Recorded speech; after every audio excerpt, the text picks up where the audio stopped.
बिस्मिल्लाहिर्रहमानिर्रहीम। अस्सलाम वालेकुम। कैसे हैं आप? आई होप के बिल्कुल ठीक होंगे। प्यारे प्यारे बहन भाइयों, आज मैं आपके साथ शेयर करने जा रही हूँ टिक्का कबाब बनाने की रेसिपीज़। उम्मीद है कि आप लोगों को रेसिपीज़ अच्छी लगेगी।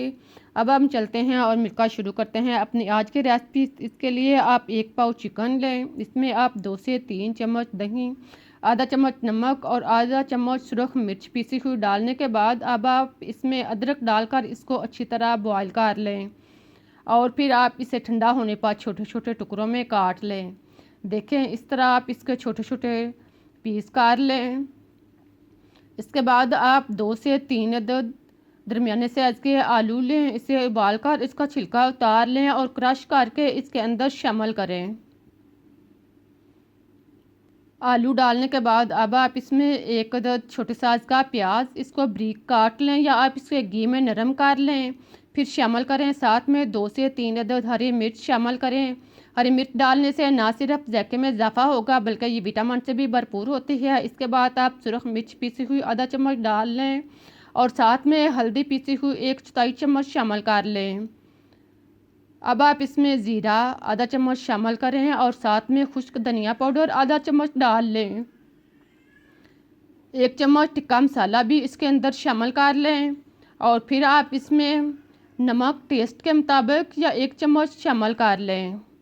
नमक डालने के बाद आप इसे मिक्स करें और ख्याल रहे कि इसको ज़्यादा देर तक नहीं छोड़ें, नमक क्योंकि पानी छोड़ना शुरू हो जाता है। इसके बाद आप इसमें हरा धनिया डालें और इसको मिक्स करके इसके कबाब बना लें। अब आप इसमें थोड़ा सा नींबू भी डाल लें। 1 अदद नींबू का रस छोटे साइज़ का डालें। नींबू का रस डालने से कबाब के टेस्ट में और भी इजाफा हो जाएगा। नींबू का रस डालकर इसको मिक्स कर लें। सारी चीज़ों को अच्छी तरह यकजां करें और इसके कबाब बना लें। कबाब बनाने से पहले आप हाथों पे अच्छी तरह ऑयल लगा लें ताकि कबाब बनाने में आसानी रहे, कबाब हाथ के साथ ना चिपके। आप एक टिक्की जितना मेज़ा लें, इसको एक हाथ में घुमाकर बॉल सा बना लें और फिर दोनों हाथों में घुमाकर और दबाकर इसका कबाब बना लें। देखें, इस तरह इसका कबाब या टिक्की की शक्ल में बना लें। इस तरह मैं आपको एक कबाब बनाकर दिखाया है, बाकी भी आप कबाब इसी तरह तैयार कर लें। कबाब बनाकर आप एक साइड पर रख दें। अब आप 1 अदद अंडा लें।